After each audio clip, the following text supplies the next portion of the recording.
Howdy folks, welcome back to World of Tanks with the mighty Jingles.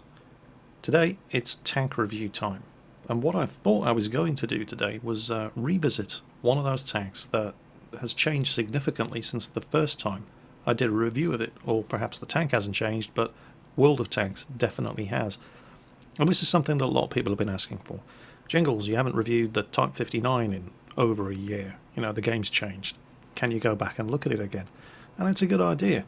And I thought I'd start off with the Löwe until I had a look at my upload history on YouTube and realised that I haven't actually reviewed this tank yet. so much for good intentions, but here it is at long last. The long overdue Löwe Tier 8 Premium Heavy Tank review. Now, if you don't want to spend the next couple of minutes listening to me talking about the tank, then there's a link in the video description that will allow you to skip straight to the violent bits. If I remember, I may even put an annotation up on screen for those of you who aren't watching on a mobile device. Just click the various links, get straight to the fighting. For the rest of us, I'm going to flash up Tank Inspector and see what makes this thing tick. So, flashing up Tank Inspector, I'm going to take a closer look at the armour profile, as well as some of the other statistics of this super heavy Tier 8 Premium German heavy tank. Now, the armour of this tank can probably best be described as not bad, but not particularly good either. There are a couple of surprises though. The turret sides and rear are all 80mm thick. The turret hatch, on the other hand, which normally would be a weak spot on most tanks, is actually stronger. It's 95mm thick, 15mm better than the rest of the turret side and rear. The turret front is very, very strong. 120mm, backed up by a 120mm spaced armour gun mantlet. And the gun mantlet isn't just 120mm thick. Look at the sloping and the rounding and the angling on that gun mantlet. Shooting at the front of the turret of this tank is usually not incredibly profitable. The commander's cupola, 80mm, same as the rest of the turret, but it's not a very big target. It's not that you can't hit it, but it's going to be tricky. One surprise that I found when looking at the armour profile of this tank was that with most tanks you expect the lower glacis at the front of the hull to be thinner armour than the upper glacis, but on the Löwe that's not the case. Upper glacis is 120mm thick, so is the lower glacis. It's not as well angled, but it's still the same thickness, so that's quite surprising. The side armour is where one of the major recent changes to the Löwe has taken place. It used to be 80mm all around. Well, it's still 80mm behind the tracks, but it's now 100mm at the side. So, in practical terms, that means this tank is a lot better at side scraping than it used to be. Interestingly, the rear armour is actually better than the average of most Tier 8 heavies. It's 80mm thick, pretty much the same as the turret up here, but it's also very well sloped. Moving on to the tank statistics page, and what you're seeing here is this tank compared against the average of all other Tier 8 heavy tanks. The firepower, unsurprisingly, better than average penetration of 234. Equally unsurprisingly, lower than average alpha damage of 320. What did come as a surprise is that the 105mm gun on the Löwe actually has a better reload time than the average Tier 8 heavy. However, the lower than average alpha damage of 320, despite the higher than average reload time, results in a lower than average damage per minute of 1668.6. But despite the fact that the alpha damage and damage per minute on this tank is not great, the gun is still very much this tank's best feature. The accuracy of .31 is phenomenally good. The aiming time, while not being great, in fact being pretty bad, 2.74 seconds, is no better or worse than an average Tier 8 heavy tank. It does have a good 8 degrees of gun depression and a phenomenally good 38 degrees of gun elevation. The aiming circle also deviates very little after you've fired a shot, turned the turret, moved the tank, turned the tank, all of that good stuff. What this means in effect is that once you've got your sights set on a target, this tank is very, very good at following up with shot after shot after shot. Unsurprisingly, it is a super heavy tank after all. Its mobility and camo ratings are pretty terrible across the board, with the only place the Löwe really shines as far as mobility is concerned is that it has a better than average reverse speed, It performs slightly better than most Tier 8 heavy tanks on soft terrain, and strangely it has much better brakes than most Tier 8 heavy tanks. Camo ratings, just disastrous. You may as well try to camo the Eiffel Tower than try to keep this tank hidden. It's got a better than average view range, better than average signal distance. Across the board, everything else is worse than average as far as Tier 8 heavies are concerned. So, taking into consideration everything we've seen, is this a good tank or a bad tank? Well, it's certainly not a bad tank. In fact, in certain respects, this is a very good tank. And yet, if we were to look at the live battle statistics of the Löwe, it's pretty bad. This tank has an average win rate of 48.31%, average experience per battle of 368.3%. These stats are based on an average result from 675,000 battles played on the live servers over the last 30 days. Interestingly, if you look down here, these two stats, kamikaze ratio, is actually worse than average. In the Löwe, kamikaze ratio is the percentage of times the tank was destroyed in the first minute of the game and didn't spot any tanks. The sleeping ratio is a little bit better than average, and the sleeping ratio is the percentage of time the tank didn't move and didn't do any damage. None of this, of course, is going to come as a great surprise to anybody, because the Löwe always has been, and always will be, a Wallet Warriors tank. It's one of those tanks that people who are new to World of Tanks maybe get up to Tier 4, start getting into the first real grind in the game, get pissed off with it, flash some cash, buy themselves a premium tank, and the very next game they jump into, after having played nothing higher than an M3 Lee, they end up driving a top tier heavy tank in a Tier 8 game. And unsurprisingly, they suck. That's always been the curse of this tank. Wallet Warriors love it. Doesn't mean it's a bad tank, but the tank consistently performs poorly. Purely because most of the people driving it just don't have a clue what they're doing. So for the purposes of giving a balanced tank review, let's show you what people who do know what they're doing can do with this tank. But first, I'll show you one of my games. See what I did there? Self-depreciating humour. Studies have shown that people like that. Yeah, well, anyway. So, yeah, the Löwe. We're on Lakeville. This is a Tier 9 match. But the Löwe can get into Tier 10 games, like the T-34, another Tier 8 premium heavy tank. And unlike the FCM50T, the French Tier 8 heavy, and the IS-6, the Russian Tier 8 heavy. Actually, that's not strictly true. There is, of course, also the KV-5, but the KV-5 is not regularly on sale in the gift shop. KV-5 gets premium matchmaking. Premium matchmaking for a Tier 8 heavy means the highest tier of tank it's likely to run into in battle will be Tier 9. Doesn't happen with the Löwe, doesn't happen with the T-34. Both of these tanks can face Tier 10 tanks. Not on this occasion. Lakeville, Tier 9 match. I'm platooned with Serkon and Foch in his IS-3, Serkon in his Jagdpanther 2, but I'm not going to see much of them. Our AMX-12T, rather than doing something useful like scouting, has just charged off down the lakeside road and managed to get himself killed by an IS-3 that he didn't actually spot, so a bit of top scouting there from the 12T driver. More like him, please. But anyway, Tier 9 game. We have an IS-8, an STI and a Foch. They have an IS-8, an STI and a Centurion 7. It is encounter mode here on Lakeville, so most of the guys rushing down the valley on the far side of the mountain are completely wasting the effort it took them to press the enter battle button. Luckily for us, one of the people wasting his time over there is the enemy IS-8. Meanwhile, I spy a T-32. And I get one shot into him. I'm sitting out that reload. And he's pointing his gun this way. Back off. He fires and misses. I'm now reloaded. And I've got a shot, and bingo, more damage. And he's dead. Flank secure. Time to get into the cap and start winning this game. Now we've got an STI up there. And we're going to be getting a closer look at that STI during the course of this replay. And you're going to see some fantastic side scraping going on. That guy was good.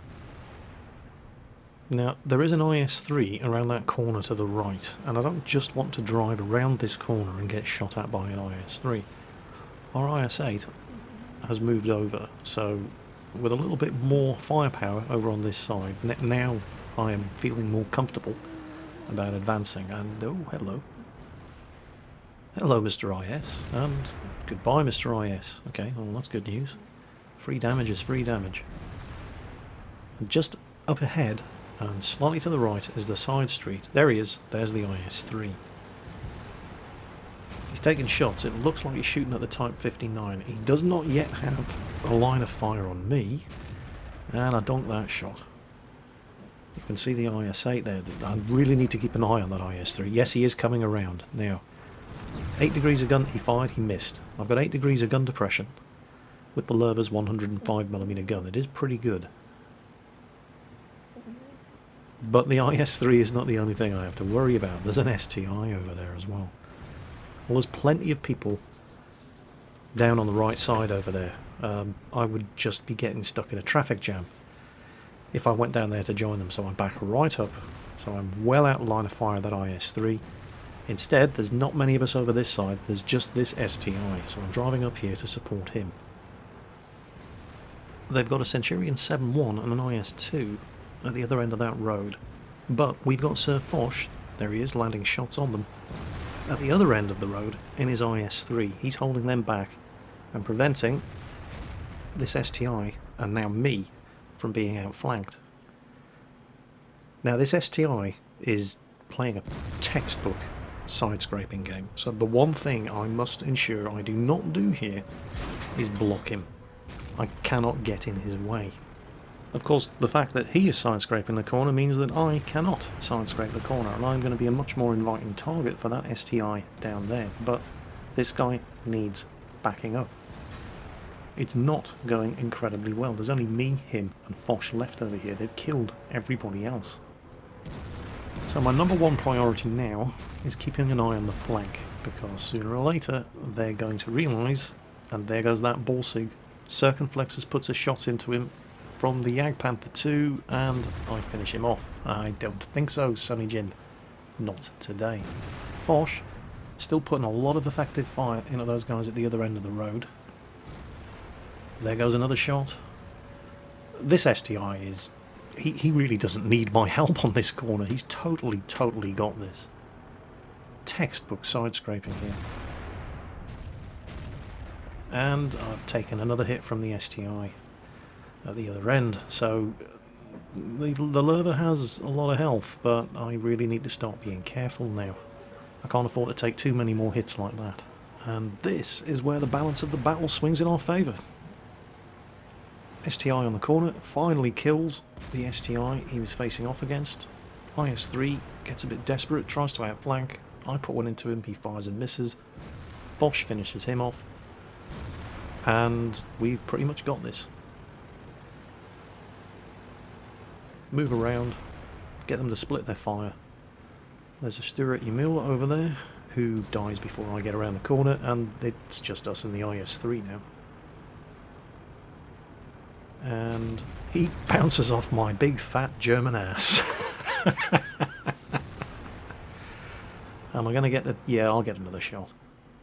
Hoping for an engine fire, doesn't happen. STI comes around. Is he going to finish him? Yeah. And we have pretty much won. There's just that Centurion who's desperately trying to back off. I'm heading around to flank him, and there's just a roadblock. Oh, there was an IS-2 up there as well. Foch has finished him off. I can't get around. There's a roadblock of dead tanks there. They don't need my help. They've finished off the Centurion as well, and the only 2 tanks left alive on the enemy team are the 2 idiots who went to fight it out in the valley on the far side of the mountain, as far away from the cap and therefore any relevance as they could possibly be, which is nice.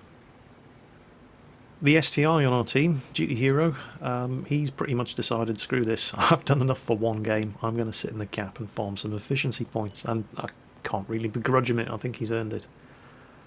Plus, the 2 surviving enemy tanks are so far away that the chances of him being able to catch up to them are pretty slim. And if nothing else, One of us, sitting in the cap circle, is putting pressure on these two enemy tanks, the Su-122-44 and the IS-8. And if they stand any chance of winning, they're going to have to come towards the cap, which means that they're going to have to come towards us as we rush towards them to try to get some extra damage in the 3 minutes it's going to take for the STI to cap. And if we can't catch and kill them in 3 minutes, then they probably deserve to live. And sure enough, 2 minutes later, we do actually catch them and kill them. I get my 3000 damage done. STI gets his capture points. Everybody's a winner. Except for the enemy team. They all lost. Anyway, enough of me noobing it up. This is nVidia. He's driving his Löwe in a Tier 8 maximum encounter battle here on Muravanka. And this was one long-ass game. So I'm going to be making judicious use of the editing facility of Cyberlink Power Director to show you the good bits. Starting with his very first shot fired. Smack into the side of the turret of that IS-3, and there's plenty more where that one came from. What you see nVidia do here is what most people think of as typical Löwe driver behaviour. He's in a strong position, out of line of sight, in cover, using the tank as a sniper. There's a number of reasons why he's doing that. First and foremost, it's something that this tank is good at.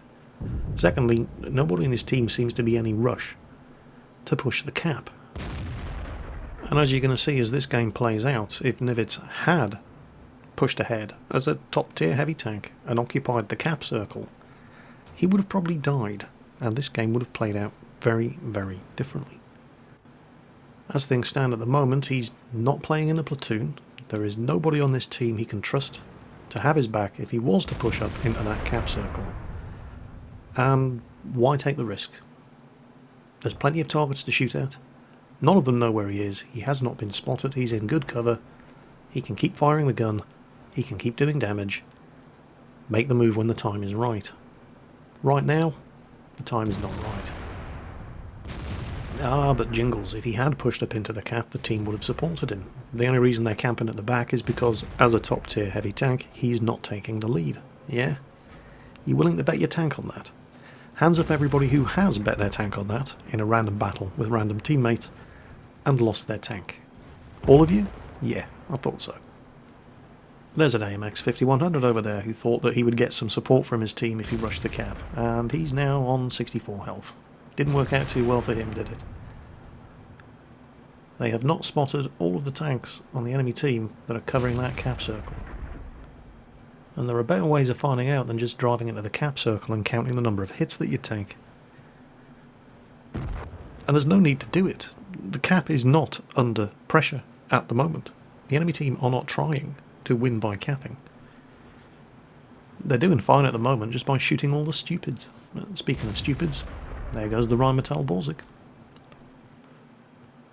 There are a couple of tanks on this team that I would drive into the cap circle when there are at least 3 enemy tanks unaccounted for that we know have line of fire on it, and the Rheinmetall Borsig is not one of them.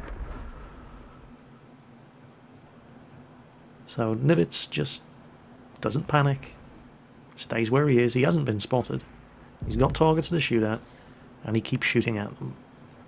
Like that T28 prototype and T69, for example.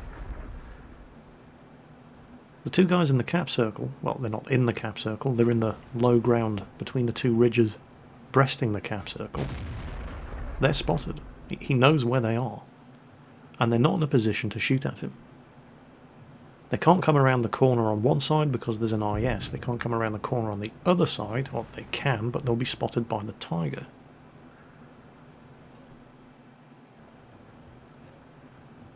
And that T28 prototype has a real hard-on for that Tiger too. And it's cost him his tank. Alright, decision time. The T44's dead, so there's just the IS-3 in the cap circle. There's a T69 out in that direction somewhere.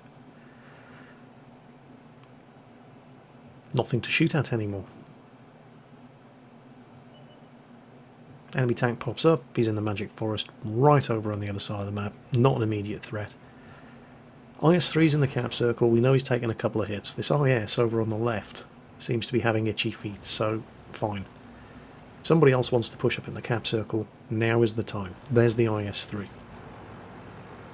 IS-3 and the IS start exchanging shots. He's spotted now, fires, bounces off the turret roof, it looked like, of the IS-3. Unlucky. Closes the distance. IS-3 side-scraping well, using good cover there. Backs off, takes a return shot. Who's going to win the reload game between an IS-3 and a Löwe? Especially if the Löwe's fired first. Yep, I think it's going to be the Löwe. So, IS-3 dead. Assess the situation. We're in the cap circle. The majority of the enemy team are all the way over the other side of the map. We've got all sorts of great cover here. All these dead tanks he can use to hide the hull of his tank against anybody that comes directly towards the cap. He's got a T-150 moving up. There's an IS with him. He's probably not going to get any help from the Cromwell and the E-25, who have barely moved the entire game. Fine. They want to fight alone, they can die alone. At least if they are going to sit down there, then they're going to see the enemy team pushing around from the southern flank, which is probably the route that they're going to take, considering they've just broken out of the forest over on the far eastern side. And yep, here they come. It's a KV-1S. There's a Jackson. T-150's made it into the cap. Here comes the T-69. Plants a shot into him. T-69 has just killed the IS. He makes maximum use of cover. He's just bounced a shot. T-69 goes for the T-150. He fires his last shot. It looks like it completely missed. The T-69 is in serious trouble. T-150, who appears to be almost completely stock, is probably having a really, really interesting game right now. E-25 just killed the KV-1S. Here comes the Jackson. Nice and easy. Bang. He's dead too. Unfortunately, so is everybody else. And there are now 5 enemy tanks lined up against them, and the only backup nivets has here is a stock T-150 who has less than half of his health remaining. Things are about to get mighty interesting. T-69 we're not going to see again until he's fully loaded. Now the T-69 can do around about 800 damage with a full magazine, so not enough to kill him, but if he attacks at the same time as everybody else from 2 different directions, which they were entirely capable of doing, things could get pretty sticky. The initiative is entirely in the hands of the enemy team. There's the Jagdpanther. He's killed the T-150. He puts one into the Jagdpanther. The T-69 chooses that moment to come around from the flank. Can't fault this guy's timing, even though his aim could have been a bit better. He kills him. Nivets is taking some fire from the Jagdpanther and the SU-152, but the T-150 who died is now providing cover from the southern side as well. And his tracks ate at least one of those shots. He nails the IS. Now there's only 3 of them left. He bounces another shot. He can't see any of the enemy tanks. Somebody's shooting at him from down there. The Jagdpanther. Oh, here comes the other IS. He gets as much cover out of that dead, I don't even know what it is in front of him, as possible, Pershing as he possibly can. The IS charges in. He can't, he really doesn't have any space to manoeuvre here. He's got to kill the IS. The IS only has the 100mm gun. He takes another hit. He angles as best he can to protect the front of his tank from the SU-152 and the Jagdpanther. He's got to kill the IS. He kills the IS. His tracks have been blown off. His tracks have been eaten shot after shot after shot here. Tracks back up, angles. Tracks take the next shot from the Jagdpanther. The Jagdpanther is getting in the way of the SU-152. Again, his tracks eat the shot. Jagdpanther tries to back off. Löwe says, nope, not today. Bounces another shot from the SU-152. Takes his time. Reloads. Sayonara, sucker. Not today. Did he get lucky? Yeah, he certainly did get lucky. He got lucky that the SU-152 was firing armor-piercing instead of high-explosive ammunition, otherwise he'd be dead. Did he get lucky that his tracks ate a lot of shots? Nope. Luck had nothing to do with it. That, boys and girls, was knowing exactly what your tank could and couldn't take, taking the maximum possible use of all available cover, and angling the tank to increase the chances of those tracks eating shot after shot after shot. Luck does not get you Ace Tanker, Spartan, Steel Wall, Pools Medal, Kolobanov's Medal, Top Gun, High Caliber, I'm losing count. that was one hell of a well-played game. And you can't really do that in a bad tank. So, the Löwe, German Tier 8 premium heavy tank, Wallet Warrior's tank of choice. Don't be put off by the statistics. The chances are, statistically speaking, that if you find yourself in a game with one of these things, it's probably going to be driven by somebody who isn't very good.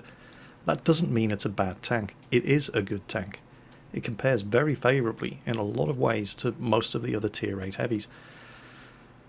And as you saw, it's difficult to get a mastery badge in this thing. There are very, very good Löwe drivers out there. They are, however, in the minority, but that shouldn't put you off getting this tank. If you can afford it, it is very expensive, but it's definitely worth the money, at least in my opinion. Whether or not it's going to be worth it for you is an entirely different question, and not one that I can really answer. All I can do is show you what the tank's like, demonstrate its strengths and its weaknesses, and you're going to have to make your own mind up. Of course, what's probably going to be the deciding factor is how much money you have free to throw at World of Tanks. This is an expensive machine. Normal purchase price, 12,500 gold, although at the moment there is a discount on, 15% off. You can buy one for 10,625. It's still expensive. To put that into perspective, 12,500 gold is more or less what it would cost you to buy 6 months worth of premium account and get 50% extra credits and experience on every tank that you play. The choice, as always, is yours. I certainly don't regret getting this tank, however. As always, folks, take care on that battlefield, and I'll catch you next time.